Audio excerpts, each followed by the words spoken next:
young Spartans have been battle-tested, playing through adversity to rise, fall, and rise again. Winston at three. Expectations have never been higher as the brackets unfold and the big dance begins. It's all about making a run down a road that is one and done. While the Big Ten tournament champion Wolverines battle through the brackets, Ankle breaker. will the Spartans find a way to march through the madness? To take on all challengers in a march to glory. Good evening, everyone. Happy March to you, and welcome to our annual pre-tournament NCAA special, March to Glory. We named this show March to Glory 11, 12 years ago, and it's stuck.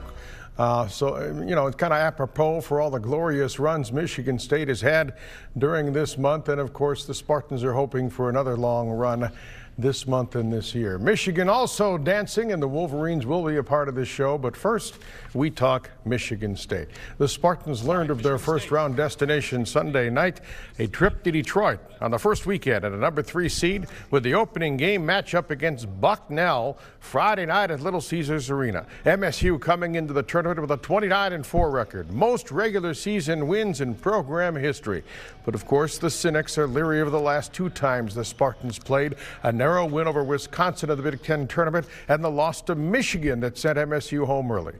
Many great memories for Tom Izzo in Detroit, the 2009 Final Four at Ford Field, the 2000 regional at the Palace en route to the national championship. So what flashes through his mind when he thinks about past trips to Detroit? Fun. That's what flashes my mind. They were, we didn't play great then either. We all forget about we were 14 down to, I think it was Syracuse, and 17 or 15 down to Iowa State, and yet, we never ever talk about that. It just makes me realize, number one, in those cases, there's no doubt if we weren't in the Palace, I'm not sure it would have been the same outcome. But God, Duke and Carolina have done that for year after year after year after year after year, It is so cool when your fans, when your state kind of embraces you. At least for me it is. I think there'll be a lot of happy Spartans that get to go to the game without spending a tremendous amount of money. Unfortunately, they don't win the game for you. But I think if you're in a home court crowd, it helps you get a better chance to win it. If we don't play well, we're not winning at that structure. When Detroit came up on that screen, were you surprised, or what was your reaction? I was nervous throughout the whole deal. I had confidence that we were gonna make it to Detroit. It's gonna be hard because Bucknell they're a tough team, and they're more excited, if not excited as us. All right, the game Friday night at Motown will be a homecoming for MSU guard Cassius Winston, who got to play at Little Caesars Arena back in December against Oakland University. Winston went to nearby University of Detroit Jesuit High School. He will have many family and friends in the stands. He will be especially fired up, and he can't even hide his excitement over getting to open the tournament near his own backyard. Great that my family will be there, try to get as many tickets as I can, just the biggest stage, and I'm pretty sure a lot of people are anticipating this. Close to home, a big fan base, we're gonna have a huge fan base there. It's just a lot of things, every little edge, every little advantage you can use, we're gonna use all of it. Just, being home, it's gonna be a strong support base. A lot of my family's gonna be there, a lot of these guys' families gonna be there, so we're gonna try to do our best, play our best basketball. All right, we aren't done hearing from Cassius Winston in this show. A bit later, Jay Sarkar goes one-on-one with a sophomore guard who frankly has been playing like a senior during the last month of this season. More from the Spartans up next, and from Tom Izzo on MSU's first-round opponent, the Bucknell Bison. We'll hear why this Bucknell team is not just a pushover for the Spartans to overlook. That's coming up on March to Glory. Stay with us. Cassius Winston won't likely have a building named after him, but his name could be hanging in the rafters one day if he continues at the pace he's going in his sophomore season. For my money, Winston, the most improved player on this team from a year ago. Jay Sarkar sat down with the guy his teammates call Cash and joins us now to share that conversation. Jay? Hey, Fred. Well, many of the headlines around Spartan basketball surround Miles Bridges and Jaren Jackson Jr. Sophomore point guard Cassius Winston is the straw that stirs MSU's offensive drink. I had a chance to sit down with him, and we discussed the season, the tournament, end his Spartan career. Well, Cassius, it's that time of year again. It's actually funny. I think back to 2 years ago, you were here with Detroit Jesuit, hoisting a state title. You're reigning Mr. Basketball. We're now at the end of your sophomore year. I mean, just what's these first couple of seasons been like? Has it been a whirlwind for you? Yeah, definitely. You know, it definitely flew by, you know, almost like a roller coaster. You just had a lot of ups and downs, but I haven't had any regrets. It's been a lot of fun. We're going to battle it out, and if we do that and play our hardest, I think we have a better chance of winning. Cassius is certainly excited to be playing Friday's opener in his hometown of Detroit against Bucknell as the Spartans open play in the NCAA tournament. Fred? All right, thanks, Jay. Good chance that Cassius is going to be here 4 years, too. Man, he'll be like as a senior if he sticks around. You know, Tom Izzo has repeatedly said over the years the number one thing that keeps a team from achieving its goals are the outside distractions that creep into their world. Well, never has a team been dealt with as many distractions as this season and this team, with all the scrutiny on the program and on the coach after the ESPN Outside the Lines report in late January. But in reflection, Izzo says he's especially proud of how this team has filtered out all of those distractions.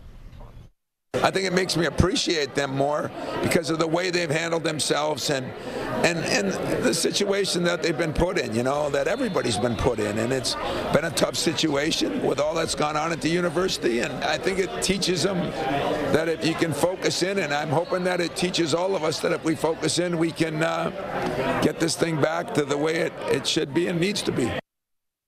So focus will be a key word for the Spartans this weekend in Detroit and in this tournament, however long it runs for Michigan State. One guy who won't have a problem with focus will be our subject when we return. You see, Josh Langford's passion is basketball, but it is not his life. There's a good reason for it, and we'll hear that story coming upstairs. All over! Michigan State University, national champions, 1979. The Spartans were NCAA champions, beating Indiana State 75-64.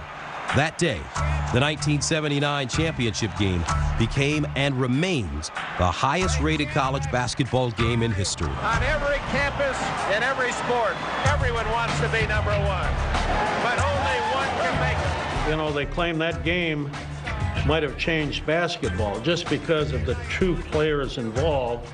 The 1979 championship victory catapulted Michigan State's program into the national spotlight. Yeah, the late, great Dick Enberg with the call on that game. What a year, 1979. What a memory. We'll find out later in this show where Tom Izzo was for that national championship game long before he came to work at MSU. But now a candid conversation with a Spartan who has every reason to be thankful and every reason not to make basketball, well, bigger than life. Alex Sims joins us now for the touching story of Joshua Langford, who learned a valuable lesson at a tender age. Alex? Joshua Langford has been a key component to Michigan State's success. And the fact that he's contributing at all is a success in itself, with everything that he's had to overcome. He's only a sophomore, but he's making an early impact at Michigan State. Kind of like another recent Spartan guard, whom many compare Joshua Langford to. Harris with the drive. Former Michigan State star Gary Harris. Kind of a humbling thing just to know there's somebody that's really doing well in the NBA. Some people would say that I kind of, play like him. So it's really a blessing because, even if I'm not, where he was in certain areas, I'm going to get there and just realize that, hey, you have a chance at life. You're breathing, you got two good legs, you got two good arms, you can see, you can hear, you can smell, you can blink your eyes on your own. All these things that people forget about, I'm able to think about all the time because at a point in my life, people were telling me I may not be able to have, some of your five senses. And so, I just always try to reach back to that in my life. There are always frustrations on the basketball court, but for Joshua, having a bad day has an entirely new perspective. Right now, there are very few bad days in his life. All right, thanks, Alex. What a touching story about a young man who has gained valuable perspective after nearly losing it all. MSU and the University of Michigan in the NCAA tournament, and there's another local connection who's going dancing this weekend. Kathy and Carlton Valentine followed son Denzel around a couple of years ago in the tournament when he played for the Spartans. And last weekend, the happy smiles on the faces of the proud parents were for another son, Drew Valentine, the former Lansing Sexton star, who was in his first season as an assistant coach for Loyola of Chicago, which won the Missouri Valley Conference title last week, and Drew's Loyola team will play tomorrow afternoon in Dallas. Carlton and Kathy, of course, will be there watching them face Miami. Carlton Valentine played at MSU back in the day, and his coach was Judd Heathcote, who we lost the past calendar year. Judd loved this NCAA tournament, traveled every year to it, even after his coaching days, until he was too unhealthy to travel anymore. We all know about Judd's legacy with this tournament, leading the 79 team to the national championship, the Irvin Johnson-led Spartans. Judd has been a part of many of our March to Glory specials over the years. And in one of the early shows 14 years ago, then TV6 reporter Mike Vitale caught up with Judd and offered how much Heathcote must love this time of year. Well, I do. You know, I probably shouldn't, but I watch so much basketball during the season, and my wife says, get a life, you know, quit watching that TV. But I still follow the Gonzaga team, but Michigan State is my #1 interest, so I'm thrilled to be here. Do you head over to the arena for a whole day of basketball, or do you wait and go over for the evening session? I'm going to watch the games on TV and just go to the evening session. Sitting through 4 games now is hard on the old body. Later in the show, when we go one-on-one with Tom Izzo, he'll offer his reflections on Judd. Up next, we change school colors. Sorry, Spartan fans, we'll get back to MSU, but how can you ignore the Michigan Wolverines? They are a bona fide Final Four contender as well, just like MSU is. We'll check in with John Beilein and company, the Big Ten tournament champions, opening their March to Glory tomorrow. That's up next. Stay with us. All right, now to another MSU coach, Tom Izzo, in the NCAA tournament for the 21st consecutive season. Spartans practice in Detroit tomorrow afternoon for the public, 3:25 for about 45 minutes at Little Caesars Arena. Anyone is welcome. The team on the way to the Motor City tonight, and before departing, the coach made some time for our March to Glory special. Here's part 1 with Tom Izzo. Well, the bracketologists all had it wrong, said you had no chance at Detroit. What does that tell us about bracketologists? Well, I think bracketologists have had a lot of funny things going on this year. I look at some of those teams, and I think we've learned a lot, and we've dealt with a lot. And what I really appreciate and love about them is they're still standing. And I think lesser people could have fallen. And that is the respect I have for this team. I want to come back and talk about the madness of March. You game? I'm game. All right, we'll resume that conversation coming up in a moment. Stay with us. There's much more to come on March to Glory. March to Glory has been sponsored by SBS, the student bookstore. I'll say it was. All right, a moment ago, we heard from Tom Izzo about the bright lights of Detroit and what he hopes is a lengthy tournament run. In part 2 of our conversation, we start this chat with Mr. March talking about, well, his favorite month. I heard Bill Self say the other night that the world stops for 3 weeks for the NCAA tournament. I never thought about it like that, but it really does, doesn't it? You know, Fred, I think it does. I really do. And I'm the biggest pro football, college football fan in America, as you know. You're the biggest World Series guy. And I do got to admit, when the World Series comes on, I do get caught up in that. The big difference with college basketball is you have these Cinderella teams, and you have these teams from these small conferences and small schools that are playing, some of them in high school gyms, and they have a chance to do everything that Duke and Kentucky do. And when you look at it that way, I think it's excitement for everybody. The coffee shops, 4 or 5, and it was, the goal was always to win the weekend. I learned that. Mike Krzyzewski that's the first guy I heard saying that, and I think it's the way it's got to be now. You know, winning a game doesn't do anything for our fans. It doesn't do anything for our players, but it doesn't do anything for me.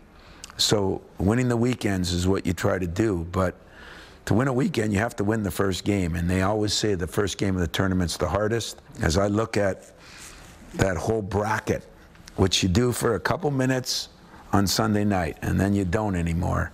A lot of good teams in our bracket, and I hope we get a chance to play all of them. Okay, good luck. Enjoy Detroit. Thanks a lot, Fred. As always, we thank Tom Izzo for his time. He's never said no. He's 16 for 16 in the years we've been doing this show. Friday night, the game's here on TV6, 7:10. Thanks for looking in. Enjoy your March to Glory. March to Glory has been an exclusive presentation of WLNS TV6 Sports.